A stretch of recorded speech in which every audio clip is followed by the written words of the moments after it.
साजा विकासखंड के दौरे पर सीएम भूपेश बघेल हैं। बड़ी जानकारी आप तक पहुंचा दें। कृषि महाविद्यालय के लोकार्पण कार्यक्रम में उन्होंने शिरकत की, वो शामिल हुए।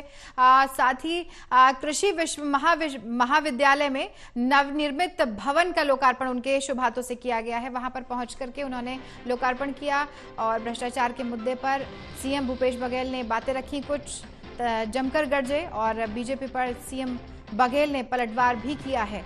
अलग अलग मुद्दों को रखा गया और वहां पर सीएम बघेल ने पलटवार किया। रमन सिंह पर भी उन्होंने, पूर्व सीएम रमन सिंह पर भी निशाना साधा। जिस वक्त वो बात कर रहे थे, भाजपा अपने भ्रष्ट नेताओं पर कार्रवाई करे, ऐसा बघेल ने कहा।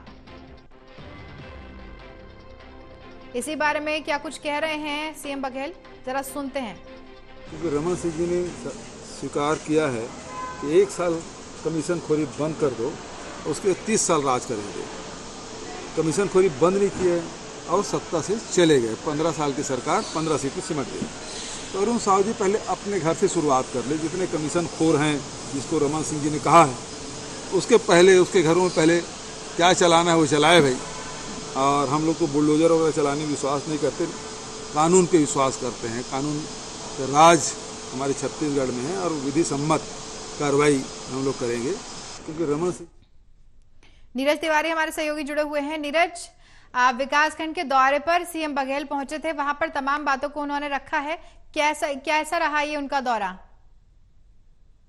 देखिए कंचन, बिल्कुल आज मुख्यमंत्री भूपेश बघेल साजा विकासखंड के दौरे पर रहे और इस दौरान उन्होंने कृषि महाविद्यालय के लिए जो नवनिर्मित भवन बनाया गया है, पिछले दिनों जब भूपेश बघेल भेंट मुलाकात कार्यक्रम के लिए साजा पहुंचे थे तो उन्होंने इसकी घोषणा की थी। घोषणा पर अमल हो गया है, नया भवन बनकर तैयार है। आज उसी भवन का लोकार्पण मुख्यमंत्री भूपेश बघेल ने किया है। इसके साथ ही उन्होंने भारतीय जनता पार्टी और पूर्व मुख्यमंत्री डॉक्टर रमन सिंह पर भी तंज कसा है। भाजपा के जो प्रदेश अध्यक्ष हैं अरुण साव, उन्होंने बयान दिया था कि भ्रष्टाचार करने वाली जो सरकारें हैं उस पर बुलडोजर चलेगी। छत्तीसगढ़ में भी भ्रष्टाचार की सरकार है, उस पर बुलडोजर चलेगी और आने वाले समय में जो विधानसभा के चुनाव होने हैं उसमें भाजपा की सरकार बनेगी। इस पूरे बयान पर भूपेश बघेल का कहना है कि जब भारतीय जनता पार्टी की 15 सालों तक छत्तीसगढ़ में सरकार थी, उस समय डॉक्टर रमन सिंह ने सार्वजनिक मंच में कहा था कार्यकर्ताओं को संबोधित करते हुए कि इस 1 साल के लिए भ्रष्टाचार जो है वो बंद कर दिया जाए, कमीशन खोरी बंद कर दिया जाए। आने वाले 30 सालों तक भारतीय जनता पार्टी छत्तीसगढ़ में राज करेगी। इस बात को उन्होंने रेखांकित किया है और कहा है कि जो भाजपा आज आरोप लगा रही है, पहले यही भाजपा रमन सिंह के बयान के आधार पर जो भ्रष्टाचारी नेता उनकी पार्टी में है उन पर कार्रवाई करे और उसके बाद जो है वो दूसरे दलों की तरफ देखे। अब एक बड़ा बात उन्होंने ये भी कहा कि छत्तीसगढ़ में कानून का राज है और जो भ्रष्टाचारी हैं या जिस तरह के आरोप बीजेपी ने लगाए हैं उन पर कानून के तहत जो भी कार्रवाई बनती है वो की जाएगी। जी कंचन। बिल्कुल नीरज, यहाँ पर ये जो महाविद्यालय का लोकार्पण उनके शुभ हाथों से हुआ है, इसका कितना लाभ उठाया जा सकेगा, क्या लगता है? देखिए बिल्कुल, मैं बता दूं कि साजा में कृषि महाविद्यालय पहले से ही था।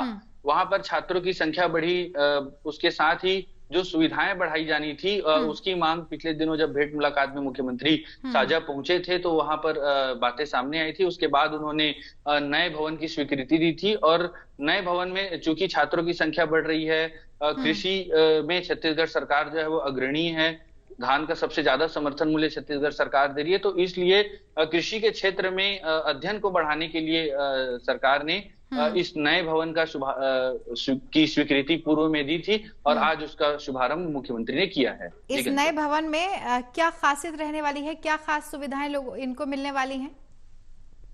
देखिए बिल्कुल, ये जो नया भवन बनाया गया है इसमें सबसे पहले तो छात्रों की संख्या जो है वो बढ़ा दी गई है। इसके अलावा जो लैब है उसको उन्नत बनाए गए हैं। चूंकि कृषि में कोई भी रिसर्च है या कोई भी अध्ययन है वो बगैर रिसर्च के और बगैर संसाधनों के नहीं किया जा सकता। मिट्टी का परीक्षण हो या जो मिट्टी में खाद का उपयोग किया जाना है उन खादों का उपयोग हो, सभी के लिए टेस्टिंग लैब जरूरी है। तो उन लैबों को हाईटेक किया गया है और इसके साथ ही छात्रों की कैपेसिटी बढ़ाने के लिए इस भवन का आकार बड़ा किया गया है। कंचन जी, नीरज कह रहे हैं सीएम कि हम जो है वो बुलडोजर पर विश्वास नहीं करते, बल्कि कानून व्यवस्था जो है उस पर विश्वास करते हैं।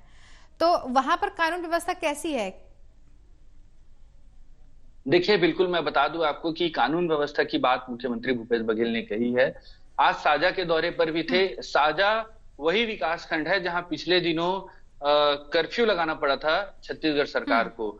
सांप्रदायिक दंगे की बात सामने आई थी, लॉ जिहाद का मुद्दा वहां पर उठा था और उस पूरे मामले को बहुत गंभीरता से राज्य सरकार ने लिया था। आईजी स्तर के अधिकारी की तैनाती की गई थी और उसके बाद उस पूरे दंगे को नियंत्रण में लाया गया। बाद में जब पूरा दंगा शांत हुआ, घटना सामान्य हुई, उसके बाद जो पीड़ित परिवार था, उस पीड़ित परिवार के एक व्यक्ति को सरकारी नौकरी देने की घोषणा मुख्यमंत्री ने की थी और इसके साथ ही मुआवजा राशि की भी घोषणा की थी। फिलहाल पूरे छत्तीसगढ़ की यदि बात करें तो जो कानून व्यवस्था है वो इस समय जो है वो नियंत्रण में है। जी।